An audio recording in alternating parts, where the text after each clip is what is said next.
Salut à tous, j'espère que vous allez bien. Le Barça a battu Alaves 3-0 grâce à un triplé de Robert Lewandowski. Alors, que retenir du match? Eh bien, c'est ce que nous verrons tout de suite. Le Barça reprend 3 points d'avance sur le Real qui s'était imposé 2-0 face à Villarreal hier soir. Le Barça a malheureusement perdu Ferran Torres. Bon, après je dis malheureusement, mais pour moi Ferran Torres, ce n'est pas un joueur qui a le niveau pour jouer au FC Barcelone et du coup sa blessure, c'est limite une bonne nouvelle pour le Barça. Et selon les médias espagnols, il sera absent pour 3 semaines. Il a été remplacé par Eric Garcia à la 4e minute de jeu et dès qu'il est sorti, tout est devenu plus fluide côté barcelonais. Dès qu'il est sorti, ça a déroulé. Rafinha a pris son couloir gauche, Pedri est devenu numéro 10, Eric Garcia est devenu milieu de terrain avec Casado à ses côtés, Lamine Yamal à droite et Lewandowski en pointe. Ça a déroulé.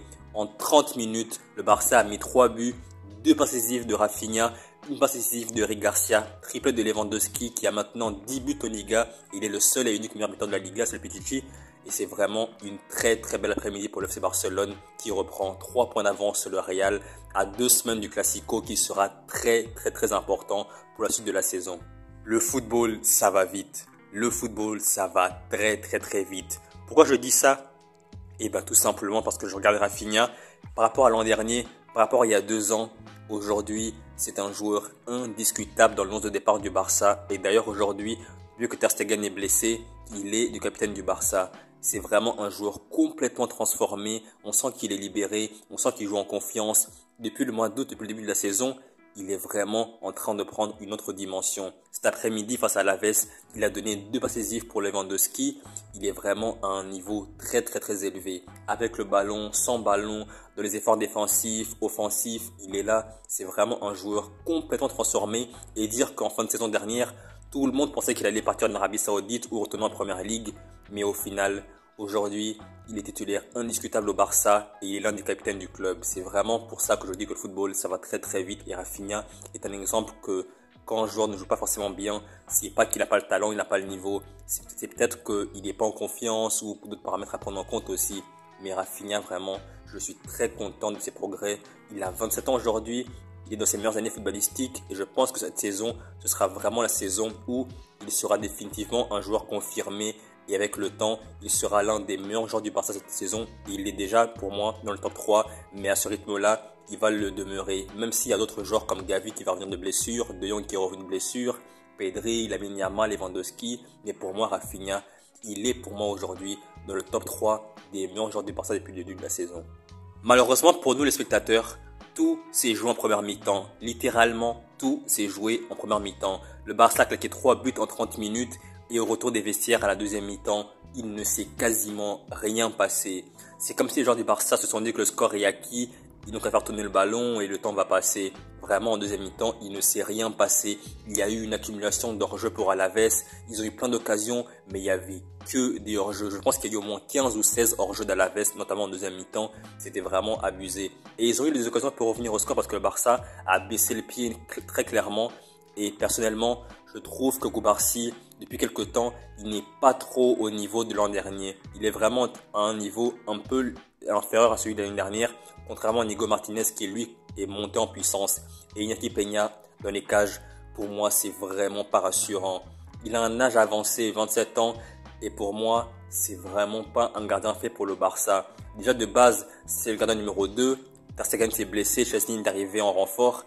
Et pour moi, ce n'est qu'une question de temps avant que Chesney soit le numéro 1 du Barça parce que vraiment, Iñaki Peña, il n'est vraiment pas rassurant. Que ce soit balle au pied, dans ses sorties aériennes, repositionnement, c'est vraiment un gardien qui est très limité. Et pour le Barça qui veut tout gagner cette saison, la Ligue des Champions, la Liga, la Supercoupe d'Espagne, la Coupe du Roi et tout, avoir un tel gardien comme Iñaki Peña, c'est vraiment pas une bonne solution. Et du coup, Jack Chesney sera pour moi, a priori, le numéro 1 dans les cages du Barça sur le court terme.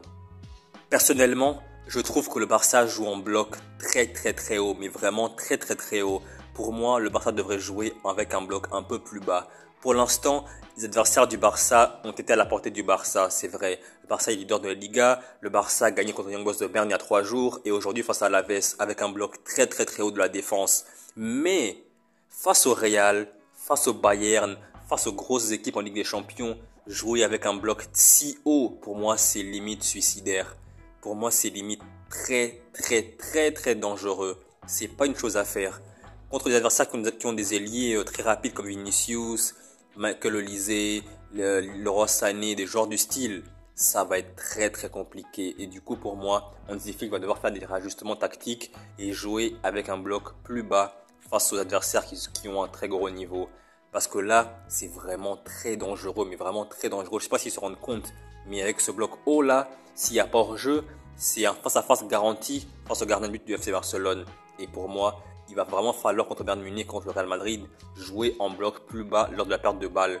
Parce que là, c'est vraiment très très dangereux. C'est bien de mettre la pression sur l'adversaire, c'est très bien. Mais contre les adversaires qui ont ton niveau ou qui sont plus forts que toi, jouer avec un bloc si haut, c'est vraiment très très dangereux. Et du coup, pour moi, il va vraiment falloir qu'Hansi Flick change de tactique lors des gros matchs et qu'il joue en bloc plus bas pour préserver la défense et rassurer le gardien de but, parce que là vraiment c'est très important pour la suite de la saison de jouer avec un bloc plus bas lors des matchs cruciaux. Maintenant c'est la trêve, tous les joueurs internationaux vont aller avec leur sélection et les autres vont rester à Barcelone pour s'entraîner ou faire je ne sais quoi, mais dès le retour dans 2 semaines, le mois d'octobre qui arrive pour le FC Barcelone sera très très très chargé. À partir de la mi-octobre, le Barça reçoit à Montjuïc le FC Séville. 3 jours plus tard, le mercredi 20 octobre, le Barça reçoit à nouveau à Montjuïc le Bayern Munich. 3 jours plus tard, à Bernabéu, cette fois-ci le 23 octobre, c'est le Classico. Donc pour moi, cette fin du mois d'octobre, à partir du match contre Séville, tout va se jouer pour le Barça cette saison. Si le Barça s'en sort contre le Real, contre Bayern et contre Séville, pour moi, le Barça va aspirer à tous les titres cette saison. Mais dans le cas contraire, si ça se passe mal contre ces adversaires-là, pour moi, ce sera un tournant négatif pour le FC Barcelone. Donc pour moi, dès la mi-octobre après la trêve internationale, tout va se jouer à ce moment-là. C'est vraiment pour moi le tournant de la saison, ces matchs-là. Si ça se passe bien, comme je l'ai dit, ça sera bon. Si ça se passe mal, ça va être vraiment très très très négatif pour la suite de la saison. Donc vraiment, il faudra absolument que le Barça s'en sorte contre ces adversaires-là. Daniel Olmo sera de retour, Gavi sera de retour, De Jong est en cours d'acheminement pour retrouver son niveau de l'année dernière, il y a 2 ans. Donc il y a des blessés qui vont revenir. J'espère qu'il n'y aura aucun blessé lors des matchs de sélection. Et à ce moment-là, avec un Barça qui sera quasiment au complet, et même Fermin, je l'ai oublié, Fermin sera de retour aussi, avec un Barça quasiment au complet, sauf Ferran Torres qui sera absent pour blessure, et Araujo et Christensen. Vraiment, ce Barça-là, avec Daniel Olmo de retour, qui est vraiment un joueur très très important, il faudra absolument remporter tous ces matchs-là contre Séville, contre le Real et contre le Bayern Munich. À ce moment-là, s'il gagne ces 3 matchs-là, pour moi, le Barça sera clairement candidat au sextuplé cette saison, très clairement à mes yeux. Donc voilà, c'est la fin de la vidéo. J'espère que vous avez aimé la vidéo. Si c'est le cas, likez, partagez, commentez et surtout, abonnez-vous. Pourquoi vous abonner? Eh ben, tout simplement pour ne rien rater de la suite de mes vidéos. Et je vous dis salut et à la prochaine pour une nouvelle vidéo.